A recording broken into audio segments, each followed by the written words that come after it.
नमस्कार दोस्तों, मैं किस्साबाज वाला लेकर आया हूँ विश्व विख्यात लेखकों की कहानियों का गुच्छा। दोस्तों, अगर हमारी कहानी आपको पसंद आए तो इसे लाइक, सब्सक्राइब और शेयर ज़रूर करें। तो आइए बिना देर किए शुरू करते हैं हम आज की कहानी। कहानी का शीर्षक है अपनी अपनी दौलत। इसे लिखा है कमलेश्वर ने। पुराने जमींदार का पसीना छूट गया यह सुनकर कि इनकम टैक्स विभाग का कोई अफसर आया है और उनके हिसाब किताब के रजिस्टर और बही खाते चेक करना चाहता है। अब क्या होगा मुनीम जी? जमींदार ने घबरा कर कहा। कुछ करो मुनीम जी। हुजूर, मैं तो खुद घबरा गया हूँ। मैंने इशारे से पेशकश भी की, चाहा कि भला टल जाए, 1 लाख तक की बात की, लेकिन वह तो टस से मस नहीं हो रहा है। मुनीम बोला। तो हे भगवान, मेरी तो सांस उखड़ रही है। तब तक रमुआ पानी ले आया। जमींदार ने पानी पिया, पर घबराहट कम न हुई। हिंदू है कि मुसलमान? सिख है। तो अभी लस्सी वस्सी पिलाओ, डिनर के लिए रोको, सोडा पानी का इंतजाम करो। फकीरे से बोल 3-4 मुर्गे कटवाओ और उनसे कहो हम सारा हिसाब दिखा देंगे, पर आप शहर से इतनी दूर आए हैं, हमारे साथ डिनर करना तो मंजूर करें। मुनीम घबराया हुआ चला गया। 5 मिनट बाद ही मुनीम अफसर को लेकर जमींदार साहब के प्राइवेट कमरे में आया। जमींदार साहब ने घबराहट छुपाकर लपकते हुए उसका स्वागत किया। उसे खास चांदी वाली कुर्सी पर बैठाया। आइए हुजूर, तशरीफ़ रखिए। यहाँ गांव में आने में तो आपकी बड़ी तकलीफ़ हुई होगी। जमींदार साहब ने अदब से कहा। अब क्या करें जमींदार साहब, हमें भी अपनी ड्यूटी करनी होती है, आना पड़ा। अफसर बोला। तब तक लस्सी के गिलास आ गए। यह लीजिए हुजूर। जमींदार साहब बोले। शाम को हम और आप जरा आराम से बैठेंगे। आप पहली बार तशरीफ़ लाए हैं। जी हाँ, जी हाँ। लेकिन मुनीम से कहिए पिछले 3 सालों के हिसाब किताब के कागजात तैयार रखें। जमींदार के फिर पसीना छूट गया। उसने खुद को संभाला। पसीना पोंछकर बोला, अरे हुजूर, पहले शाम तो गुजारिए, फिर रात को आराम फरमाइए। सुबह आप जैसा चाहेंगे वैसा होगा। तभी नौकर ने आकर मालिक को जानकारी दी। मालिक, रात के लिए फकीरे के यहाँ से कटे मुर्गे आ गए हैं। मालकिन पूछ रही हैं कि चारों शोरबे वाले बनेंगे या आधे भुने हुए और आधे शोरबे वाले। बताइए हुजूर, कैसा मुर्ग पसंद करेंगे, शोरबे का या भुना हुआ या दोनों? जमींदार साहब ने पूछा। इनकम टैक्स अफसर एकदम कच्चा पड़ गया। कहने लगा, जमींदार साहब मैं चलता हूँ। अरे क्यों? कहाँ? हमसे कोई गलती हो गई क्या? नहीं नहीं, लेकिन आपके साथ बैठकर मुर्ग खाने की मेरी औकात नहीं है। वैसे आपके मुनीम जी ने मुझे 1 लाख देने की पेशकश की थी, लेकिन मैं अब आपसे अपना इनाम लेकर जाना चाहता हूँ। जमींदार और सारे कारकुन चौंके कि आखिर माजरा क्या है। जमींदार साहब भी चौंके। लेकिन आप?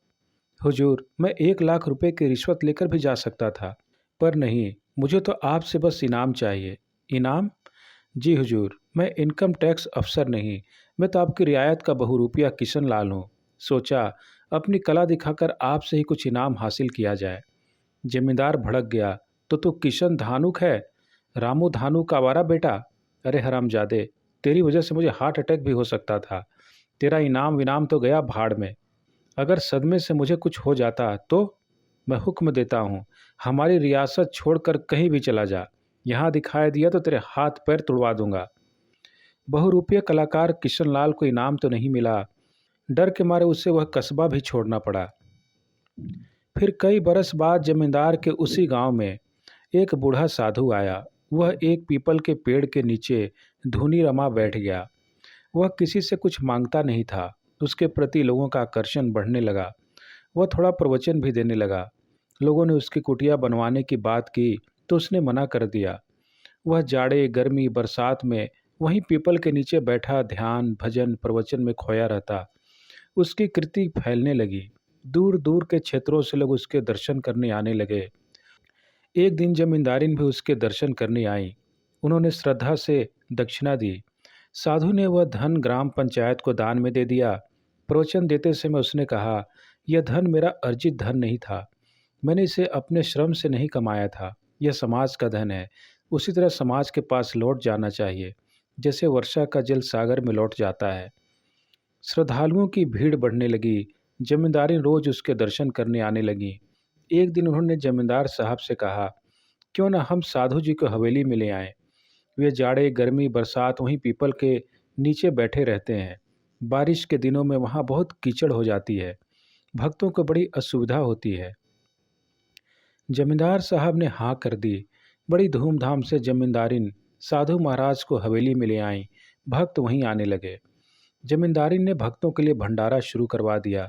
प्रवचन देते समय साधु महाराज ने कहा, पेट तो पशु भी भर लेता है, पर मनुष्य के पास एक और पेट होता है, वह है विद्या और ज्ञान का खाली पेट। यदि वह नहीं भरता तो भंडारे का भोजन व्यर्थ चला जाता है। जमींदार जमींदारिन ने साधु की बात को समझा। उन्होंने ग्राम पंचायत को धन देकर गांव में एक पाठशाला खुलवा दी।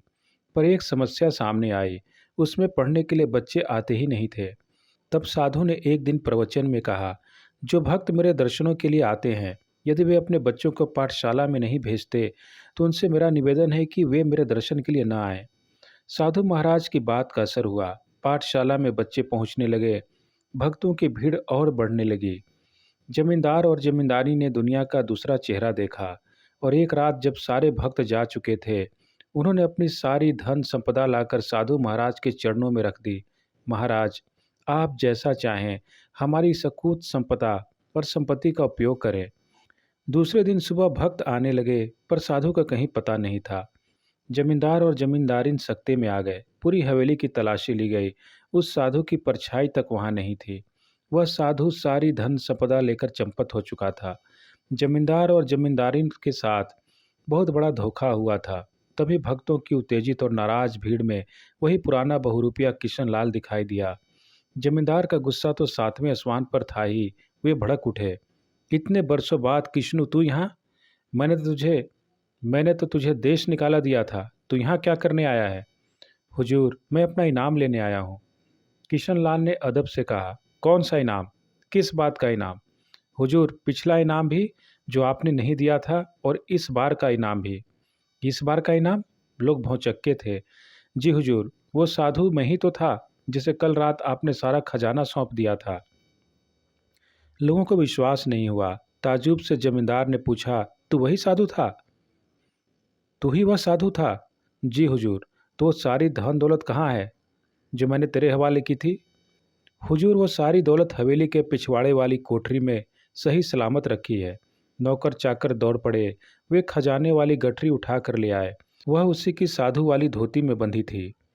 गठरी खोल के देखी गई। सारी दौलत के साथ ही उसमें उसकी दाढ़ी मूछ भी रखी थी, उसका गेरुआ कुर्ता और रुद्राक्ष की माला और अन्य मालाएं भी, जो वह साधु के रूप में पहनता था। भक्तों की पूरी भीड़ ने राहत की सांस ली। जमींदार जमींदारी ने उसे ताजुब से देख रहे थे। अरे पागल, तब तू इनाम क्यों मांग रहा था? तू तो यह सारी दौलत लेकर भाग भी सकता था। भाग तो मैं जरूर सकता था हुजूर, लेकिन तब साधुओं पर से लोगों का विश्वास उठ जाता। लोगों ने उसे आंखें फाड़ फाड़ कर आश्चर्य से देखा। जमींदार और जमींदारी ने भी। सबकी आंखों में अचरज था, कितना बेवकूफ़ आदमी है यह। अपनी सच्चाई न बताता और सारा खजाना लेकर भाग जाता तो जमींदार भी क्या कर लेता। किश्नू बहुरूपिया अपने इनाम के इंतजार में चुपचाप खड़ा था। तभी जमींदार साहब ने कहा, किश्नू, यह जो तेरे साधु के कपड़े मालाएं वगैरह पड़ी हैं, इन्हें तो उठा ले। वो तो मैं उठा लूँगा, पर मेरा इनाम, वह तो दे दीजिए। सचमुच हमें तेरी अकल पर बड़ा तरस आ रहा है किश्नू। जमींदार साहब बोले, तू सचमुच मूर्ख है। हुजूर, आखिर मैं कलाकार हूँ ना। हम मूर्खों से ही यह दुनिया चलती है। मुझे तो सिर्फ अपना इनाम चाहिए, आपकी धन दौलत नहीं। धन्यवाद।